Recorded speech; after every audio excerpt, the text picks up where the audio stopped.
Hey everyone, Matt here. I just wrapped up an amazing conversation with Tiffany Chin on all things related to solo polyamory.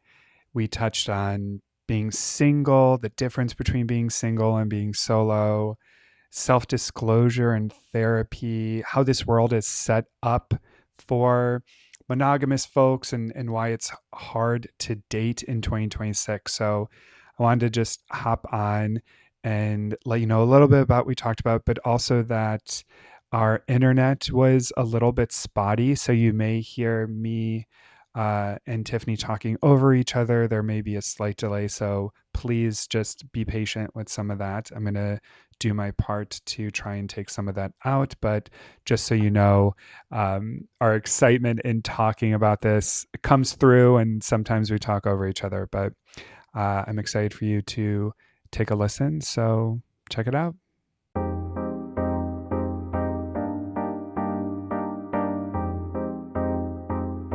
Tiffany Chin, welcome to Sex Here and Now. I am so excited to have you. I am jazzed to be here. You are my official first guest. I recorded an episode for Instagram Live that's coming out soon before this one, but you were one of the first people that I thought of when I was thinking of this Expert on Expert series. So, can you please introduce yourself to our listeners? Yes, I'm honored to be your first guest. So Mm, honored. So my name's Tiffany Chin. I use she, her pronouns. I am the owner and of PS Wellness. It's mm, otherwise known as Psychotherapy and Sexuality Wellness. And I'm a AASEX certified sex therapist. And I also have a full-time role at the University of Cincinnati in what was diversity, equity, and inclusion and is now workplace wellness. So I do oh, both individual mhm, and collective work. Both are very important to me. mm. And you're doing amazing work from everything that I hear and that we talk about when we do connect. Yeah. Likewise, my friend. Tiffany is in Cincinnati, Ohio, which is about 3.5, 4 hours south of Cleveland. And we see each other often, but not as much as I would like on consultation groups. And we're constantly trying to schedule hangout sessions and whatnot, but we are busy people. So I'm really pumped that we could carve out some time to chat today. Yes. I'm, before we dive into this phenomenal episode on solo poly, which when I asked you for ideas that you wanted to talk about and you said solo poly, I was like, absolutely, of course. I thought that we would just share a little bit about how we met each other for the listeners to, know a little bit about our background. So, what was so great is I met you, what was it, 2000, was it 19? I think it was It 19. was 2019. Yep. 2019 in the really like early stages of our, at least for my sex therapy journey through my certification journey, we went to this in-person training for everyone listening to become ASEX certified. You have to have 150 hours of continuing education. And back then, it was like 15 to 20% of those hours had to be in person. They couldn't be through webinars or whatnot. So Tiffany and I met, and I remember like sitting in this group of people, and outside of our mutual friend Julie, Tiffany was like one of the first people I remember seeing. And if you're not watching this on YouTube and seeing Tiffany's beautiful appearance, she's very striking, and the red hair and the glasses and the vibes and the energy, I remember like moth to flame. And it was just this like almost instant connection because we bonded over Broad City. And I don't know, I don't remember like feeling more connected to somebody that weekend. So I don't know what your experience was Oh like. my gosh. Oh my gosh. I've never heard you describe this. But yeah, very similar experience. I remember sitting, I always like to sit at the edge of a room Mhm. to watch interactions and body language and nonverbal, so all the things.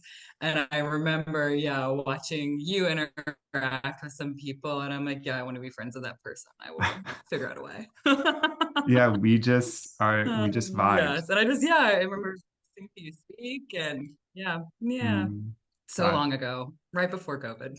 I know the pre-COVID times, and it does feel so long ago. Like I like looking, I mean, 6, 7 years is a long time, but it's actually feeling that way now. I feel like I've known you for a while and not just like, yesterday, how it used to feel. So, anywho, Yeah, yeah, we could gush about each so other all sweet. day, but our listeners don't want to hear that. This is sex here and now. So, you know, this concept of singledom and solo poly, right?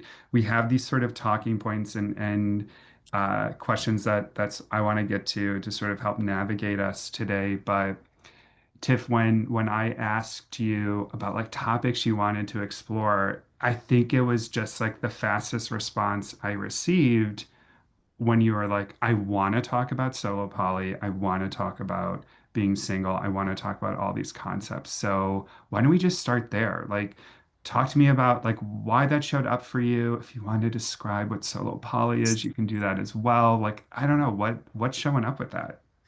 Yeah. Yes. So what, yeah, that was my gut reaction because I have 50-50 on my caseload. I've probably got ethical non-monogamous folks, mostly couples, and then the other 50%, maybe a little less than that, is are solo Mm, people or single people. I think a lot of yeah. them identify as single, which we'll get into at some point about being solo versus single. Mm-hmm.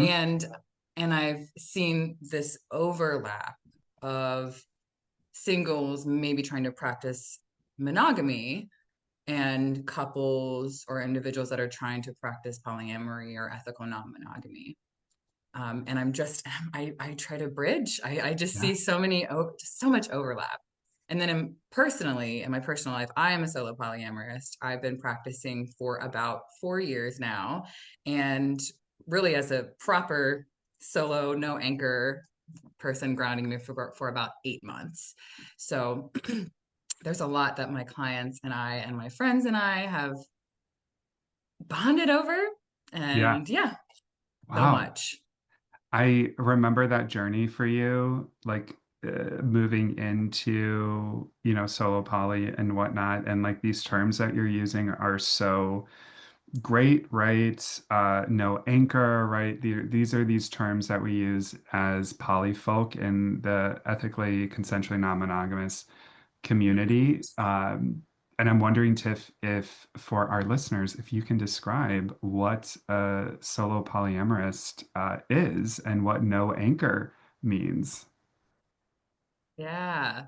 Yeah. So under if you have read or listened to watched anything that Matt has done online, you would know a lot about what I'm gonna say, but I will say it again. Ethical or consensual non-monogamy is an umbrella term for different types of non-rest is under that umbrella. And then under that is a solo polyamorous. It's a way of practicing in a polyamorous dynamic. And you can define it. This is the beauty of it, right? We get to build a life for the for the for the I, for the we. Yeah. And for me, as a solo polyamorous, that means that I am partnered to myself. I prioritize what's best for me and my community, my platonic relationships, and my more intimate romantic relationships. So my world doesn't necessarily revolve around love. Yeah.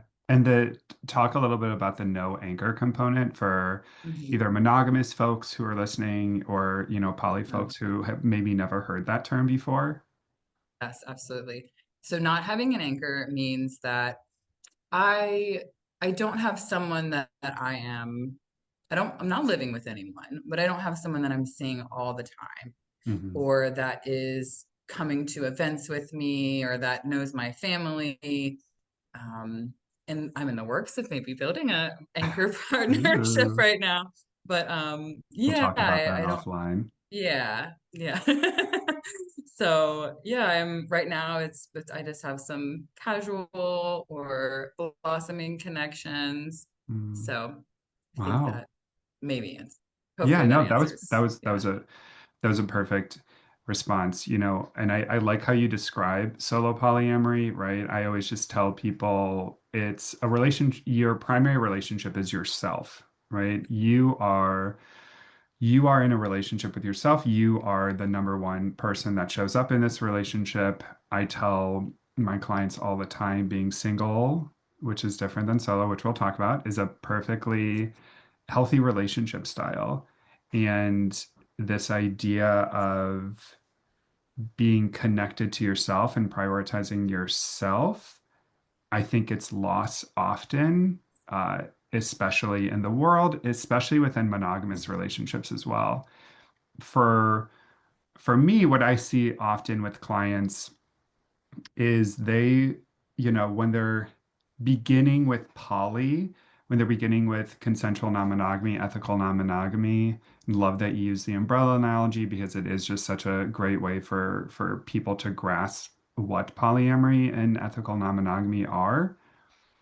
They usually think that when they become single, right? Or when they are not in a relationship, that all of a sudden they think they're monogamous again, right? Like they have to actively Mm-hmm. be with somebody to be considered polyamorous or whatever it is. And I'm like, I find myself sitting with them being like, no, no, no, like you are still poly, right? Because it's this orientation, it's this compass, it's this way that you're seeing relationships. So I don't know if you see that. Yeah.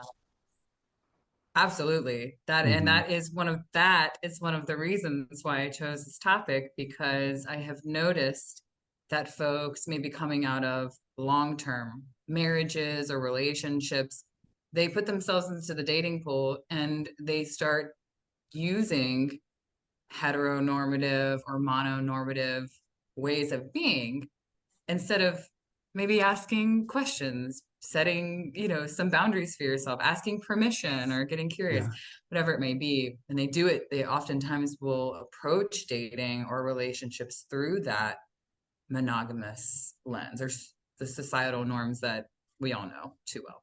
exactly. We all have to break through the heteronormative, monogamous, sex negative views that exist on sexuality and relationships. I tell my clients all the time, and unfortunately, my clients are getting younger and younger, so they haven't seen this movie. And I'm just like, for the love of God, I tell people I'm breaking them out of the matrix of sex negativity and pulling them into this real world. And when you sit with me in session, when you talk with me, you're going to get sex positivity, you're going to get inclusivity, you're going to get this nurturing space to explore. And the moment you leave this session, whether it's virtual or in person, you're going back out into the world that is heteronormative, that is monogamous, and that promotes specific ways of engaging in sex and relationships. And so the fact that you have the lens of monogamy and the fact that you have the lens of sort of being suffocated by heteronormativity, that's not bad. That's why you're in therapy or doing the work so that you can create Mhm. these new lenses to use. Yeah, absolutely. And yeah, and language.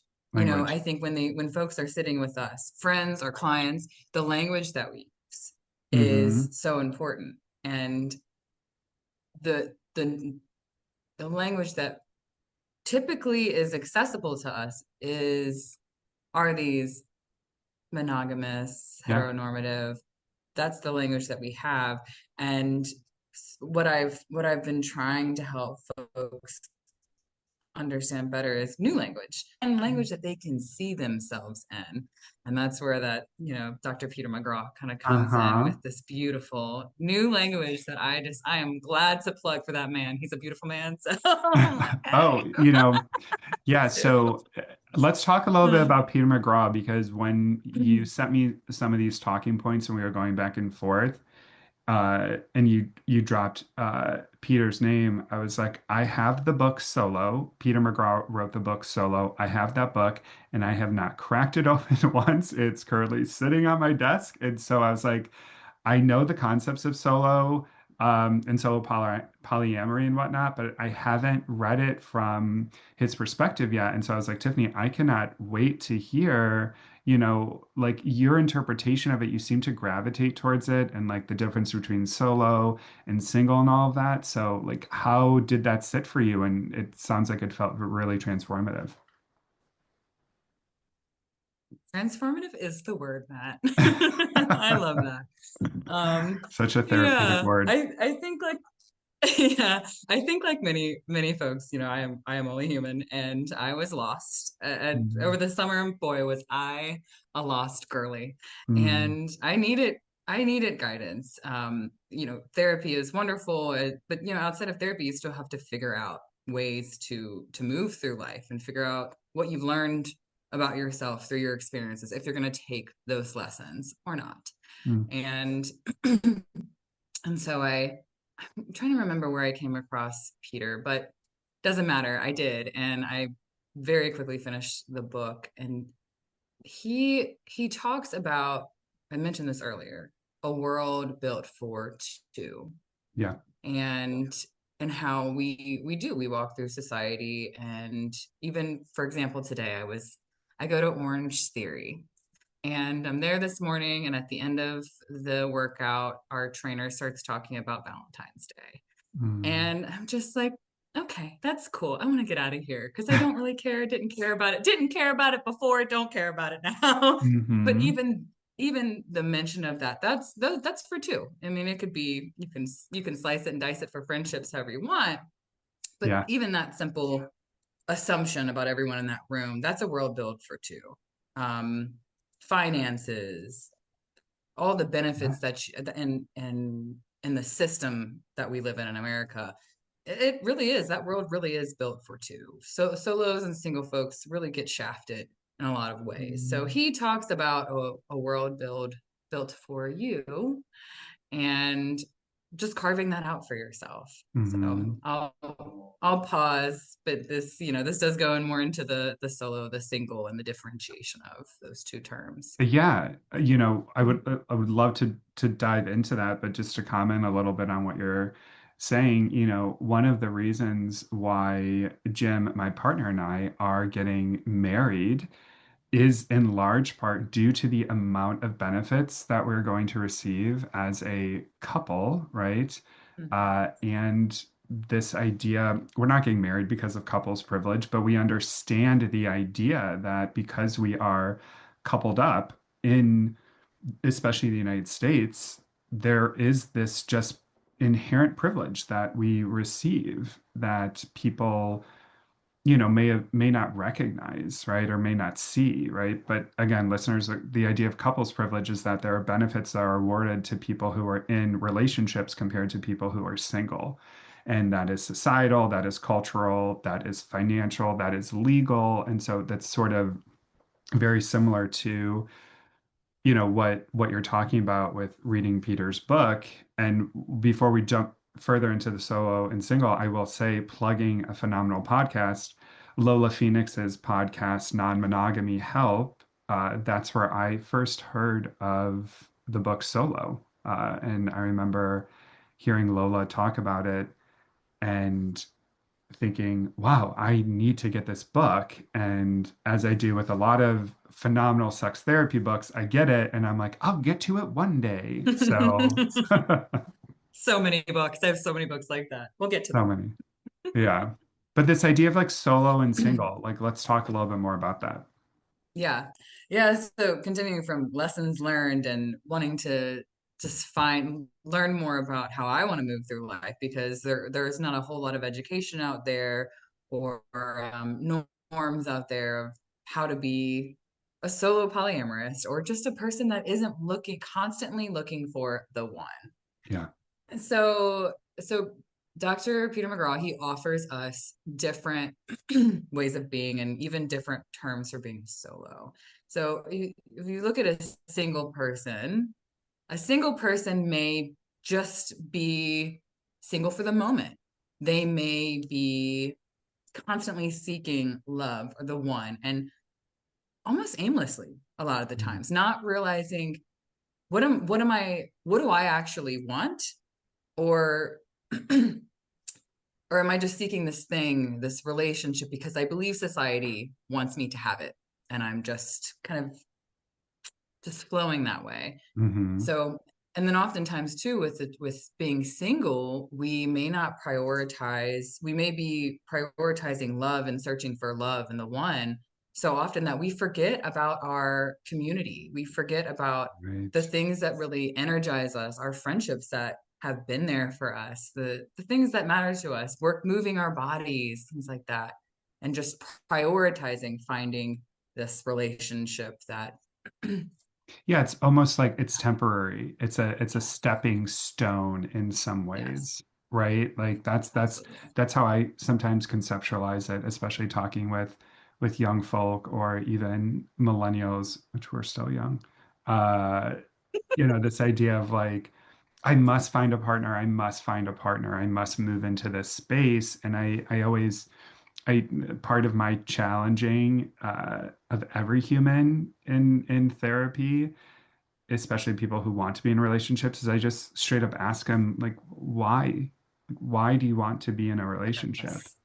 Like, what is pulling you towards that? I'm like, this may sound like a silly question, but like, I really want to understand and conceptualize this for you or help you conceptualize it, not as a way of one, right? One person being able to solve all of these things for us, but more so the community aspect of it. Yeah.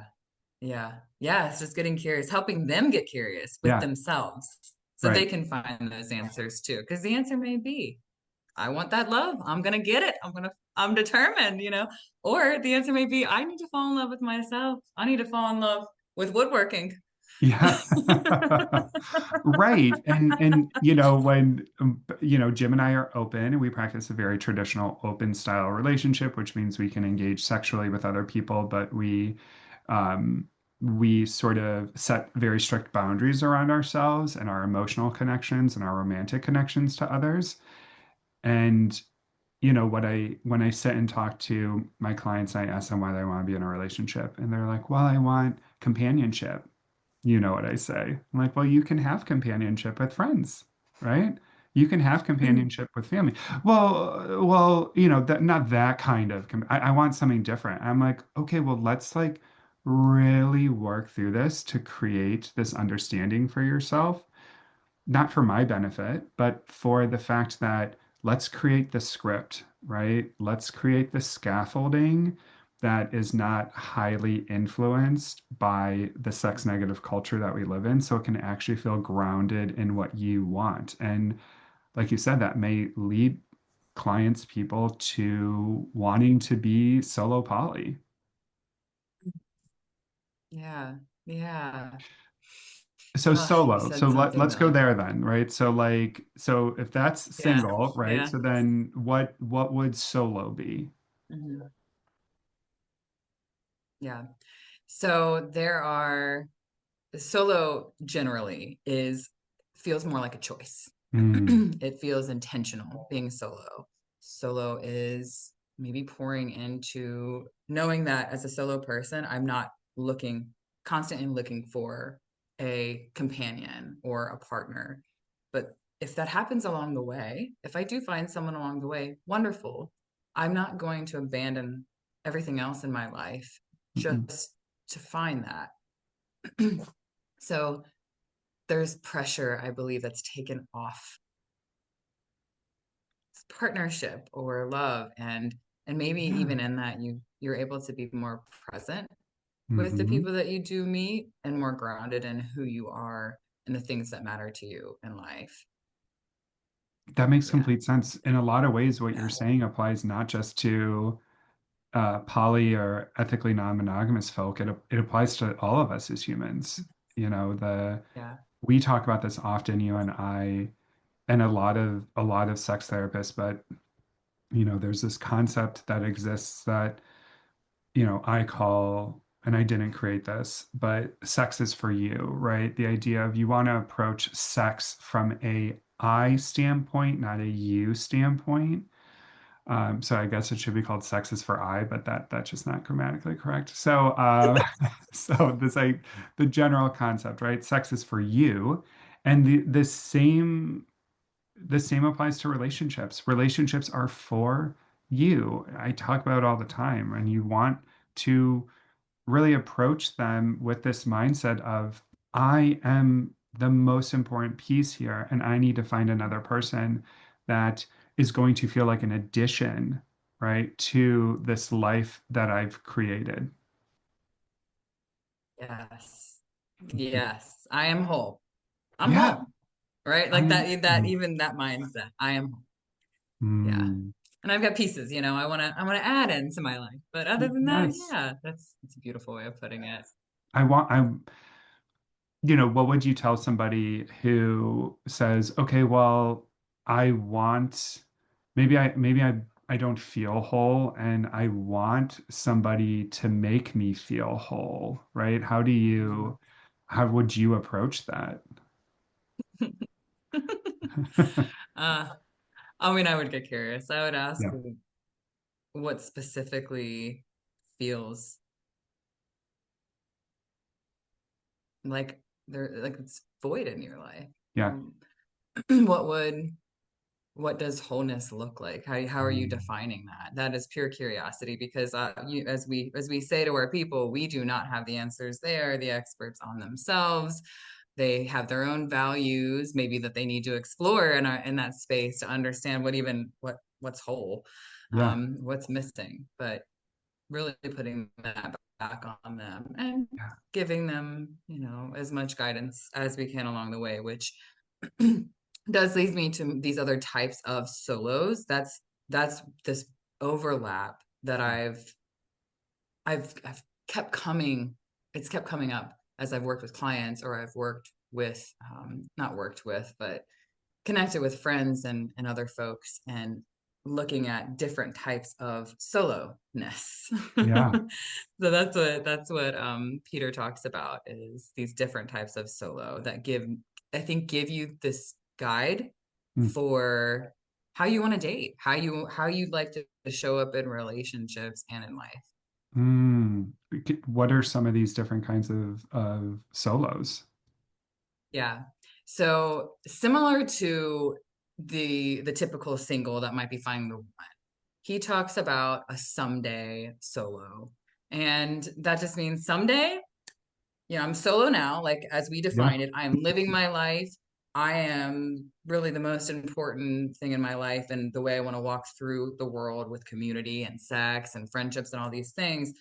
But I'm not stopping my life to find this person bending over backwards. But someday, maybe I do want love. Maybe I do want monogamy or to live with someone, all of those things. So that's more of the someday solo. Oh, I love that. Yeah, yeah. And then there's the Just May solo, the New Way solo, Mm, the No Way solo. yeah. I think those are all of them. And yeah, I'll say that the New Way solo is the one that I identify with the most Mm, because it's the most expansive and mm. it's open, it's flexible as far as what could happen, but also how you'd like to show up today through Are your you values and saying your beliefs, not society's. Are you saying new way or new wave? New way, no Way, V. cool. Like Novi, yeah. Yeah, New way solo. yeah, Oh, I love that. So expansive, right? What an expansive view yeah. of being single. And as I can tell how much you uh, enjoyed this book just by hearing you talk about it and seeing you talk about it. And what I will say is the more you talk about it, as someone who is a specialist in poly myself, I'm getting more jazzed to look into this book more and to actually pick it up because I'm finding just by talking about it more with you and hearing you explore it, I'm like, yeah, everyone needs to read this, right? It sounds so foundational for single slash solo folk, and it doesn't have to feel temporary. Yeah. Yeah, I think, and I don't mean to harp on the book itself, but I've realized this about myself that when I'm listening to individuals, whether it's clients, friends, coworkers that you see, whomever, a random person anywhere, I'm listening to people and their individual experiences while I have this swirl of things that are connected to what this individual in front of me is experiencing. I can't not do that because because we are all connected. Mm-hmm. And so this every time I would read something new in this book, I'm like, man, my clients, regardless of how they identify in relationship style, especially my single folks, newly single folks in their 30s and 40s, they need language Mm-hmm. because it is hard out here. There was a whole Mm-hmm. article in Psychology Today called The New Rules of Dating and how miserable it is for people. How hard it can be because we feel so disposable and there's so many options. Yeah. And and so this language, like I said, words and the language that we use to walk through the world, to see ourselves in the world, if we don't have that, we're just gonna kind of cling to what's there.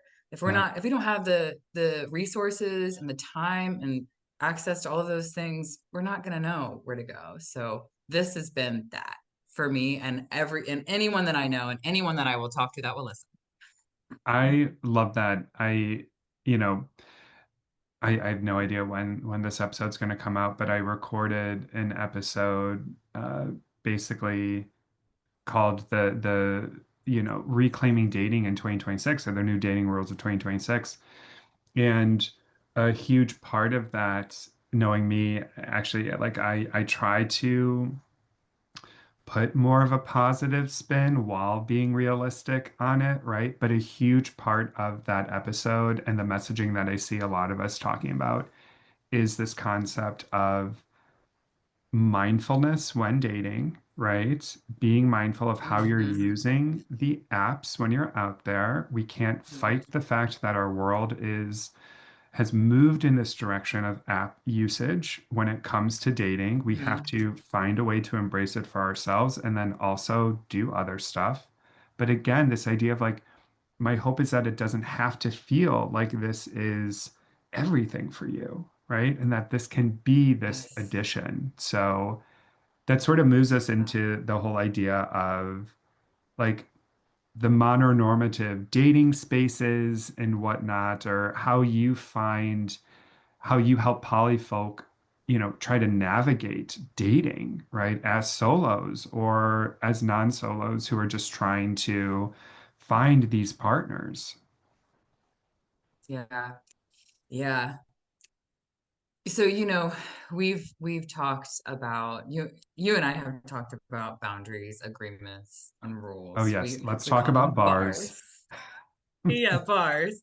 And I first learned that from um you, by the way. I want to give you credit. yeah. You are the first person that I had ever heard that from, and I have stolen it and I have reused it and I have just like really integrated it into my being because it's also a phenomenal way to help people understand the difference between boundaries and rules, which nobody gets. So, but yes, I like thank you for bringing that into the space. And yeah, sorry, keep going. Of course. No, you're good. Nothing is original. Yeah, all right. Um, yeah. So, yeah, so what you were talking about, folks dating, whether you want to practice monogamy or you want to practice ethical non-monogamy, I have found that the overlap is people, even if you are ethically non-monogamous, they aren't they need guidance on how to be intentional in those spaces with in relationship to another person. mm, And I it's very easy for me now to conceptualize that anyone, it doesn't matter how you identify, what relationship status you're in, monogamy, polyamorous, swingers, all of the things. If you aren't clear on what it is that you're seeking, or even if it's just for now, having those boundaries with yourselves, an agreement with yourself, a rule for yourself. I'm going to practice safe sex. mm, I'm going to ask these questions. I'm mm, going to make sure that I have 2 days a week that are just mine and solitude. mm, I'm kind of all over the place, but I had an individual that I was working with, and I could hear their wheels turning as they finally started going on dates, mm. and having a little bit of confidence in finding folks, so much that they found two folks and Oh, that they were interested oh, in. And that's when this that do I talk about dating both of these people, yeah. or I also want time with myself, and what do I do? And I'm like, well, Mm. let's take a few steps back. This is beautiful. This is progress, right? Yes, let's slow You're it down. yeah. But you put yourself out there, and now you have these new problems and these new questions to answer, but they're good Hmm. ones. So yeah, that's where those that overlap of do are we having those conversations with ourselves about what we need right now, Yeah. and how do we have a conversation about what we want or don't want with newer folks that we're introducing into our lives.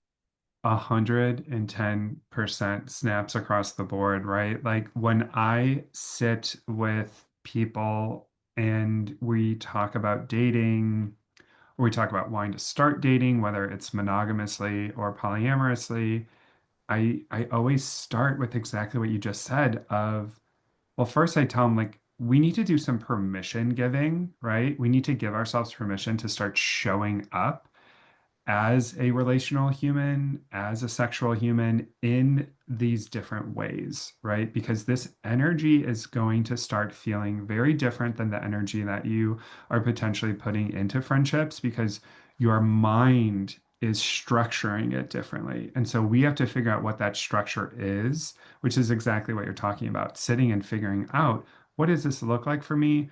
What does this feel like for me? What are my intentions? How do I actually want to navigate these spaces with other people? How do I talk to them about myself? And that's a lot of I mean, that's a shit ton that like we have to do uh that I don't know gets like talked about a Yeah. lot. But like it is hard putting yourself in these spaces. And so knowing ahead of Yeah. time your values, what you want, how you want to navigate it, that's just only going to serve you. Yeah. Tiffany's shaking her head. Yeah. She's like, yes, I'm Yeah. taking it And I all think in. it frees up space Yeah. where I think we're lagging. Yeah.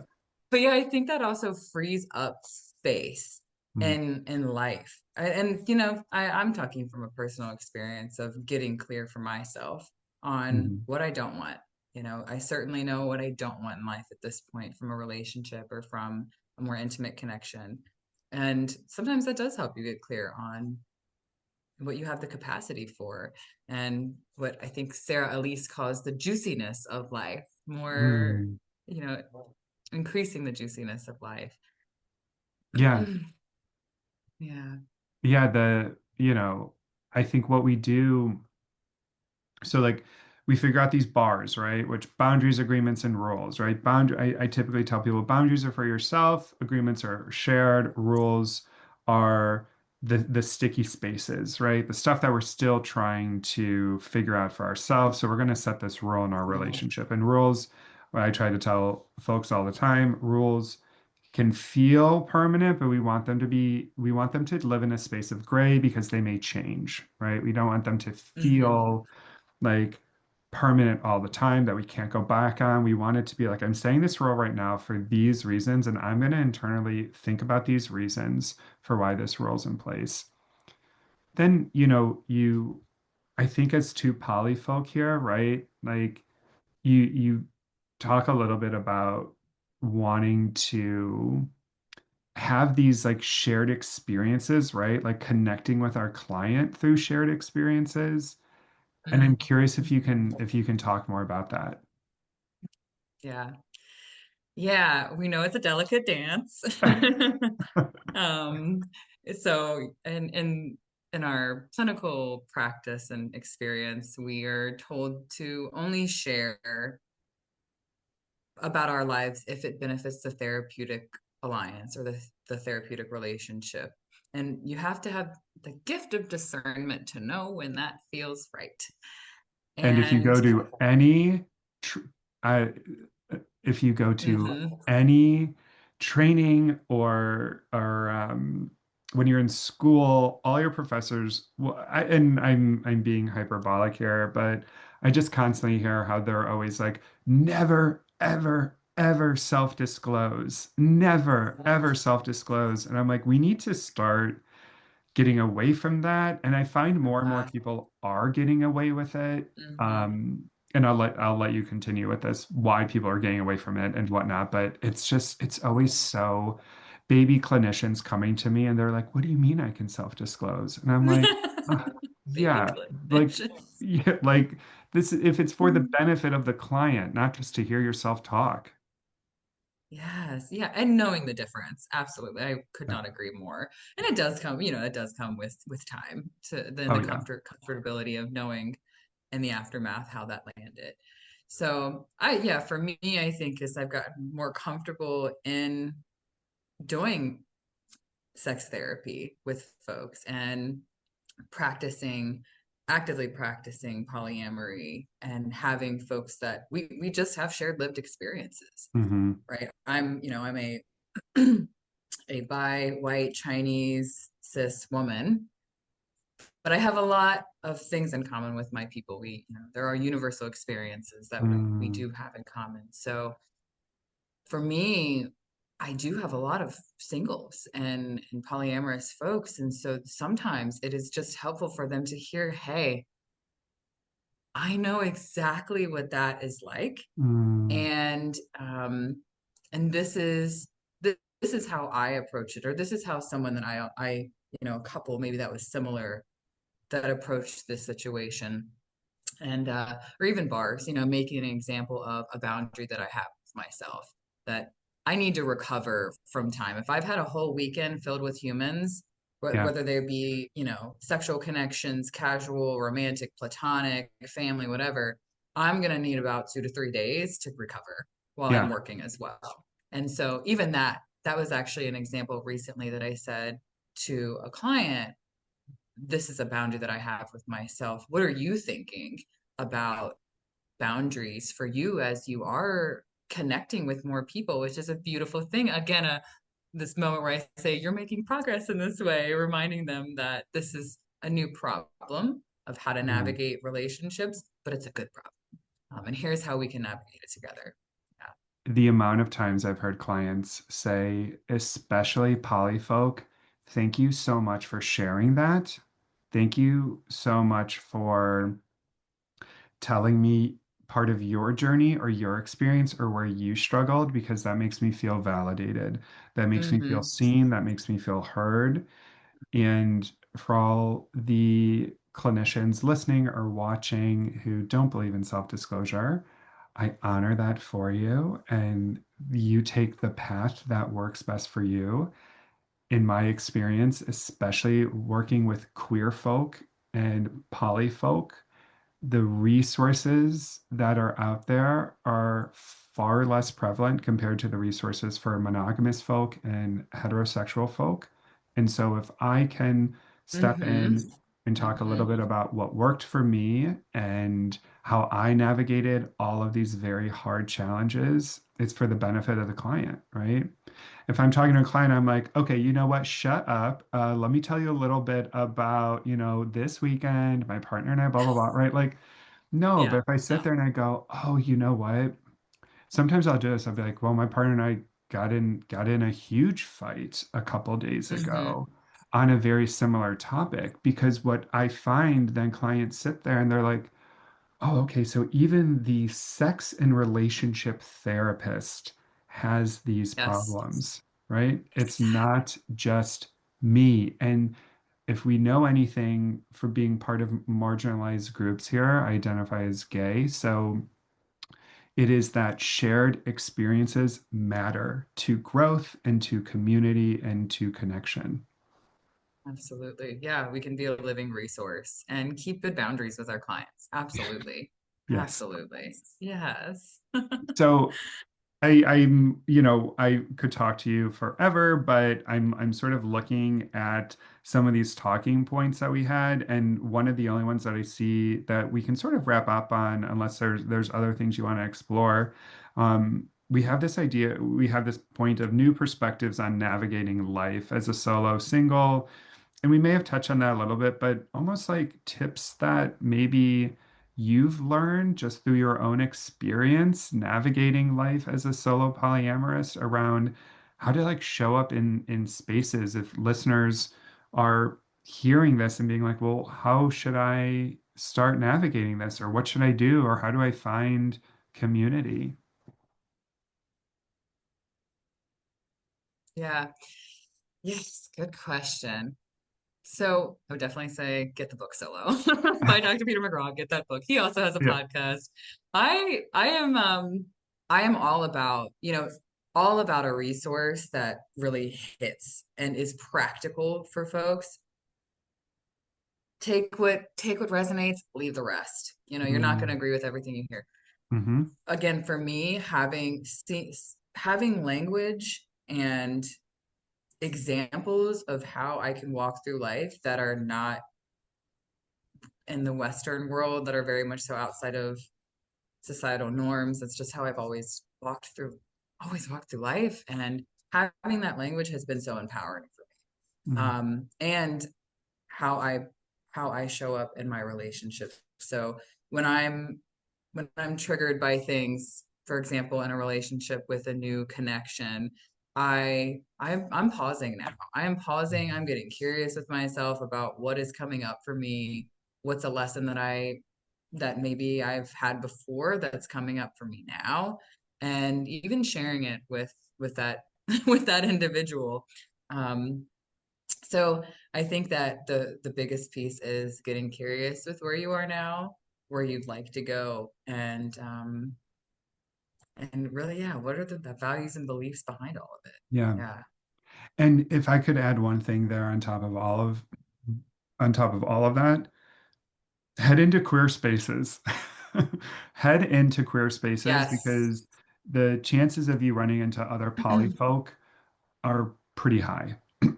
Right? So queer spaces, people who are queer, who fall on the spectrum of being within the queer identity, tend to be more polyamorous and engage in different kinds of polyamory compared to heterosexual individuals. Not saying they all do it right, not saying they all do it well, right? But they tend to engage with it a little bit more. So you can find those people, right? You can find those communities. For a little plug here for people in Cleveland, Cleveland Sex Therapy, my practice, we have at the time of this recording a what we call Poly Club. And there's over like 100 members of it, where monthly we all get together and we either sit and have discussions, or we we go out to areas, events, restaurants, bars, whatever it is, and just hang with each other and talk about what it's like to be poly. So, but yeah, those are just those ways of moving into that space, finding those resources that are out there. I really appreciate you saying that. I could not agree more. The and I over the past 5-ish years, my queer community has expanded, and that's the majority of folks that I am in community with. They Mm, are, in my experience, generally just more open to ways of being. They may be monogamous, they may be polyamorous, but there's just more of an openness, just ways mm, of being and acceptance. Um, there's also this community. I think it's called Unapologetically Solo. Um, and folks like Rachel Cargle, Sarah Elise, mm, they also are really good examples of queer folks living and practicing polyamory or just different ways of being. Yeah. Yeah. Oh, Representation matters. It really does. I cannot say it enough. yeah. Yeah. Representation matters so much. It's, we just see it all the time and we see the positive impact it has on all of our clients. So, um, Tiffany, if you would like, I just like off the cuff, I'm like, do you want people to follow you on social media? Do you like, if that's the case, like, do you want to like plug in Instagram or, I get to follow you and I know sometimes it's personal stuff or it's educational stuff. Yes. So I don't know if you wanted to put that out there for people to follow you or to look up your business or whatnot. Yeah, sure, sure. My Instagram is personal, but actually most of it is just advocacy for sex positivity, human rights, and liberation for all. So yeah, Tiffany underscore Chin or Tiffany at L. You can also find me through Yeah. either of Matt's Instagrams. I usually am just posting stories for mass collective information Mm. for the betterment of the world.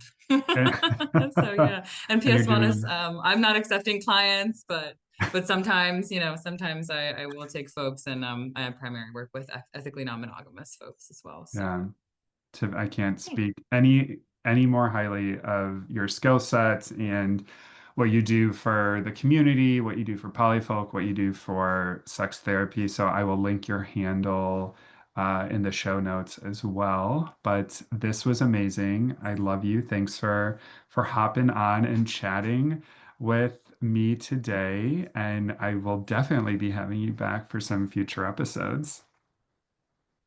yeah, thank you so much, Matt. I just love you two bits. Honored to be here. Cool. Well, Mm, it was great talking with yeah, you. you as well. Take care. Sex Here and Now is written and recorded by me, Matt Lockman.